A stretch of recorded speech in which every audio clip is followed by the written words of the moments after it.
നമസ്കാരം പ്രിയമുള്ളവരെ, ആസാദിയുടെ global news ഡെസ്കിലേക്ക് എല്ലാ മാന്യ പ്രേക്ഷകരെയും സ്വാഗതം ചെയ്യുകയാണ്. ബേബി രൂത്ത് ഈ ചിത്രം നിങ്ങൾ കണ്ടില്ലേ? 4 വയസ്സുള്ള ഒരു ആഫ്രിക്കക്കാരി കൊച്ചു പെൺകുട്ടിയുടെ മുഖം, ചിരിക്കുന്ന മുഖമെന്ന് എനിക്ക് പറയാൻ തോന്നുന്നില്ല.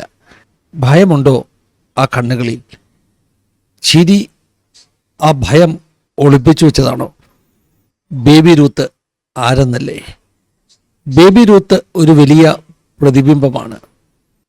ബേബി രൂത്തിൻ്റെ കഥ നമുക്ക് കേൾക്കാം. അതിനു മുമ്പേ പറയേണ്ട ചില കൊച്ചുകുട്ടികളുടെ കഥയുണ്ട്. പാലസ്തീനിൽ, ഗാസയിൽ കൊല്ലപ്പെട്ട കുറേ ആളുകൾ, 67,000-ഓളം മനുഷ്യർ, അതിൽ കൊച്ചുകുട്ടികളുമുണ്ടായിരുന്നു. അവരുടെ കഥകൾ, അവരുടെ ചിത്രങ്ങൾ, ദയനീയമായ മുഖങ്ങൾ നമ്മൾ സോഷ്യൽ മീഡിയയിലൂടെ പങ്കുവെച്ചുകൊണ്ടിരുന്നു. കഴിഞ്ഞ ദിവസം കേരളത്തിൽ അങ്ങ് കാസർഗോഡ് ഒരു സംഭവം ഉണ്ടായി. കലോത്സവത്തിന്, അതായത് കാസർഗോഡ് കുമ്പള ഹയർ സെക്കൻഡറി സ്കൂളിലെ കലോത്സവത്തിന് ഒരു മൈം അവതരിപ്പിച്ചു, അല്ലെങ്കിൽ അവതരിപ്പിക്കാൻ ശ്രമിച്ചു. അതായത് പാലസ്തീനിൽ നടക്കുന്ന ആ ഒരു കൂട്ടക്കൊലയെക്കുറിച്ചൊക്കെയുള്ള ഒരു മൈമായിരുന്നു. എന്തായാലും സ്കൂൾ അധികൃതർ അത് തടഞ്ഞു. കാരണം അങ്ങനെയുള്ള മൈമിൻ്റെ പിന്നിൽ പൊളിറ്റിക്കൽ ആശയങ്ങൾ ഉള്ളതുകൊണ്ട് സ്കൂൾ കുട്ടികൾ കലോത്സവത്തിന് അത്തരം മൈം അവതരിപ്പിക്കാൻ പാടില്ല എന്നതായിരുന്നു സ്കൂൾ അധികൃതരുടെ നിലപാട്. എന്താണെങ്കിലും കേരളത്തിൻ്റെ പൊതുവിദ്യാഭ്യാസ വകുപ്പ് മന്ത്രി ശ്രീ ശിവൻകുട്ടി സാറ് ആ വിഷയം ഏറ്റെടുത്തു. സ്കൂൾ അധികൃതർ ചെയ്തത് തെറ്റാണെന്നാണ് ശിവൻകുട്ടി സാറ് പറഞ്ഞത്. ആ മൈം അവതരിപ്പിക്കണമായിരുന്നു. അതുകൊണ്ട് ആദ്യമേ ഞാൻ ശിവൻകുട്ടി സാറിനോട് ഒരു അപേക്ഷ പോലെ പറയുകയാണ്. സാറേ, ഞാനിപ്പോൾ ഒരു ചിത്രം കാണിച്ചു. ബേബി രൂത്ത് എന്ന് പറയുന്ന ഒരു കൊച്ചു പെൺകുട്ടിയുടെ ചിത്രം. സാറ് ഈ കുട്ടിയുടെ ചിത്രം കൂടെ സോഷ്യൽ മീഡിയയിലൂടെ ഒന്ന് കാണിക്കണം. ഇതൊരു അപേക്ഷയാണ് കേട്ടോ. സാർ മാത്രമല്ല, എന്നെ കേൾക്കുന്ന പ്രേക്ഷകരും ബേബി രൂത്ത് ആരാണെന്ന് അന്വേഷിച്ച്, അവൾ പ്രതിനിധാനം ചെയ്യുന്ന, അവൾ പ്രതിബിംബമായിരിക്കുന്ന വംശഹത്യയുടെ സത്യമാകുന്ന സ്ഥിതി ലോകത്തിന് മുമ്പിൽ എത്തിക്കണമെന്ന് ഒന്ന് അപേക്ഷിക്കുകയാണ്. എന്താണെങ്കിലും നമ്മൾ പാലസ്തീനെ അനുകൂലിച്ചുകൊണ്ട്, ഗാസ മക്കളുടെ കഷ്ടതയെ അനുകൂലിച്ചുകൊണ്ട് മൈമുകൾ അവതരിപ്പിച്ചത്, നമ്മൾ പ്രതികരിച്ചത്, കൊച്ചുകുട്ടികളുടെ ചിത്രം നമ്മൾ പങ്കുവച്ചത് ഒക്കെ പ്രയോജനം ചെയ്തു കേട്ടോ. കണ്ടില്ലേ, കഴിഞ്ഞ ദിവസം വെടിനിർത്തൽ പ്രഖ്യാപിച്ചിരിക്കുകയാണ്, സീസ് ഫയർ. 2 രാജ്യങ്ങൾക്കിടയിലും ഇനിയും യുദ്ധമില്ല. ട്രംപും പാലസ്തീനിൻ്റെ പ്രസിഡന്റും ഒന്നിച്ചു നിൽക്കുന്ന ചിത്രം നിങ്ങൾ കണ്ടില്ലേ? ട്രംപ് പാലസ്തീൻ്റെ പ്രസിഡന്റിന് ഷെയ്ക്ക് ഹാൻഡ് കൊടുക്കുന്നു. ശിവൻകുട്ടി സാറേ, നമ്മളെപ്പോലുള്ളവർ മൈം അവതരിപ്പിച്ചതിനും പാലസ്തീനിലെ കുട്ടികളുടെ വേദന പങ്കുവച്ചതിനും ഒക്കെ കിട്ടിയ ഒരു മറുപടിയാണ് മഹാനായ ട്രംപിനെ കൊണ്ട് പാലസ്തീൻ്റെ പ്രസിഡന്റിനെ കൈകൊടുപ്പിച്ചതും വെടിനിർത്തൽ പ്രഖ്യാപിക്കുവാൻ കാരണമായതുമൊക്കെ. സമാധാനം പുലരട്ടെ, നമ്മുടെ പ്രവൃത്തിക്ക് ഫലമുണ്ടായി. ഇനിയും നമ്മൾ പ്രവർത്തിക്കേണ്ടത്, പാലസ്തീനു വേണ്ടി ഒഴുക്കിയ കണ്ണുനീര് നമുക്ക് ബാക്കിയുണ്ടെങ്കിൽ അവിടെ സമാധാനമായി. ട്രംപ് തന്നെ കഴിഞ്ഞ ദിവസം പറഞ്ഞു, ഇനിയും വെടിനിർത്തൽ നടത്തിയ ഹമാസ് തോക്ക് പാത്തുവെച്ച് വെടിനിർത്തിയിരിക്കുവാൻ തയ്യാറല്ലെങ്കിൽ ഇസ്രായേൽ ഇനി വേണേ കയറി അടിച്ചു എന്നൊക്കെ ട്രംപ് പറഞ്ഞു. ഇനിയും അവിടെ ഒരു വെടി പൊട്ടിയാൽ അത് ഹമാസിൻ്റെ മാത്രം കുറ്റമാണെന്ന് മധ്യസ്ഥത വഹിക്കാൻ വന്ന ട്രംപ് പോലും പറഞ്ഞു. അതുകൊണ്ട് നമുക്ക് വിശ്വസിക്കാം, ഹമാസ് അങ്ങനെയുള്ള പ്രശ്നമൊന്നും ഇനിയും പാലസ്തീനിൽ ഉണ്ടാക്കത്തില്ല. കാരണം അവരുടെ കുട്ടികളുടെ കണ്ണുനീർ അവർക്കിനിയും കാണുവാൻ കഴിയുമോ? അതുകൊണ്ട് നമുക്ക് വിശ്വസിക്കാം, അവിടെ സമാധാനമുണ്ടാകും. നമ്മൾ പാലസ്തീനിലെ ഗാസ മക്കൾക്ക് വേണ്ടിയും ഒക്കെ കരഞ്ഞ കണ്ണുനീരിൻ്റെ അല്പമെങ്കിലും ബാക്കിയുണ്ടെങ്കിൽ ഒന്ന് കരയണം. ബേബി രൂത്തിനെ പോലുള്ളവർക്ക് വേണ്ടി, നൈജീരിയയിലെ മരിച്ചു വീഴുന്ന ക്രിസ്ത്യാനികൾക്ക് വേണ്ടി. 10,000-കണക്കിന് ആളുകളാണ് കൃത്യമായി ഒരു വംശത്തെ തുടച്ചു നീക്കുന്നതിൻ്റെ ഭാഗമായിട്ട് നൈജീരിയയിൽ കൊല്ലപ്പെട്ടുകൊണ്ടിരിക്കുന്നത്. നമ്മുടെയൊക്കെ മുമ്പിൽ പാലസ്തീനെക്കുറിച്ചുള്ള മൈമുകൾ അവതരിപ്പിക്കാനുള്ള തിടുക്കമായിരുന്നതുകൊണ്ട് പലപ്പോഴും ശിവൻകുട്ടി സാറേ നമുക്കത് കാണാൻ പറ്റിയില്ല, നൈജീരിയയിൽ എന്ത് സംഭവിക്കുന്നു എന്നുള്ളത്. പാലസ്തീനിലെ കഥ മറ്റൊന്നാണ്. 2 രാജ്യങ്ങൾ തമ്മിലുള്ള തർക്കങ്ങൾ പൊളിറ്റിക്കലാണ്. ഒരു രാഷ്ട്രം മറ്റൊരു രാഷ്ട്രത്തെ എതിർക്കുന്നു.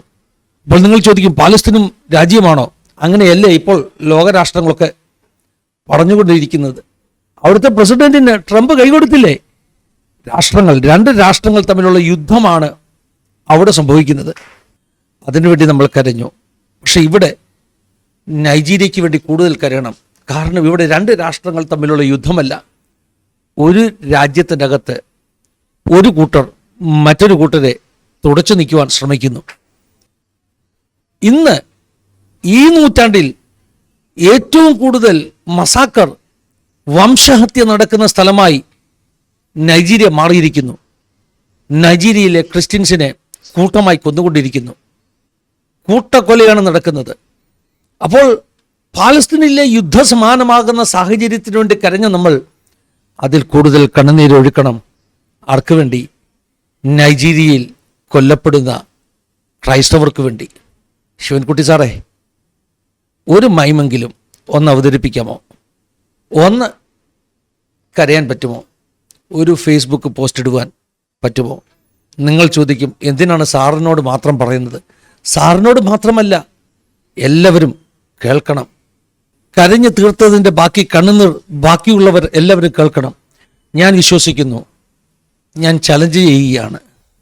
Baby Ruth challenge. ഇന്നു മുതൽ ഫേസ്ബുക്കിലൂടെ, ട്വിറ്ററിലൂടെ, നിങ്ങളുടെ ഇൻസ്റ്റഗ്രാമിലൂടെ, യൂട്യൂബിലൂടെ നിങ്ങൾക്ക് ബേബി രൂത്തിൻ്റെ ഈ ഭയം നിറഞ്ഞ കണ്ണുകളുള്ള ആ മുഖം ഒന്ന് പങ്കുവെക്കുവാൻ കഴിയുമോ? നൈജീരിയയിലെ വംശഹത്യയുടെ ബാക്കി പത്രം പോലെ നിൽക്കുന്ന 4 വയസ്സുകാരി ഒരു ചെറിയ കുട്ടി. ഇനി ഞാൻ ബേബി രൂത്തിൻ്റെ കഥ പറഞ്ഞു തരാം. 2021 ഇന്നേക്ക് 4 വർഷങ്ങൾക്ക് മുമ്പ് അവൾ താമസിക്കുന്ന ആ ചെറിയ ഗ്രാമം നൈജീരിയയിലെ ജോസ് പ്രവിശ്യയിൽ, ജോസ് പീഠഭൂമിയിൽ, അതിൻ്റെ വടക്ക് പടിഞ്ഞാറൻ ഭാഗത്തുള്ള ഒരു ചെറിയ ഗ്രാമം, മലയാങ്ക എന്നാണ് ഗ്രാമത്തിൻ്റെ പേര്. അന്ന് രാത്രി ആ ഗ്രാമത്തിലേക്ക് ഇസ്ലാമിക് ഫുലാനി തീവ്രവാദികൾ ഇരച്ചു കയറി. അവർക്കൊരു ലക്ഷ്യം മാത്രമേ ഉള്ളായിരുന്നു, ആ ഗ്രാമത്തിലെ ക്രിസ്തു വിശ്വാസികളെ തുടച്ചു നീക്കുക. വലിയ ആയുധ സന്നാഹങ്ങളോടെയാണ് ഈ ഫുലാനി തീവ്രവാദികൾ, മിലിറ്റൻസ് അവിടേക്ക് കയറി വന്നത്.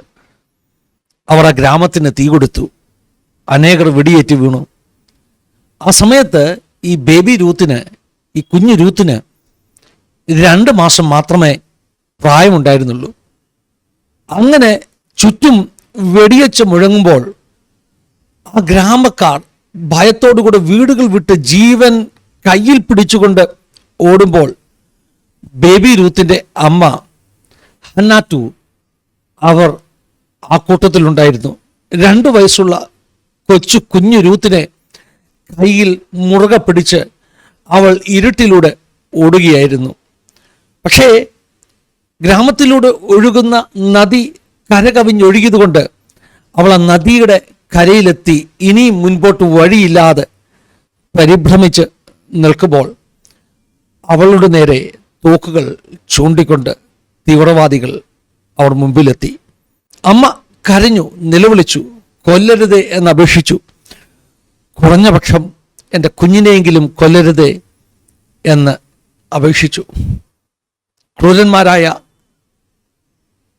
ഈ മിലിറ്റൻസ് ആ അമ്മയുടെ കയ്യിൽ നിന്ന് കുഞ്ഞിനെ പറിച്ചെടുത്തു.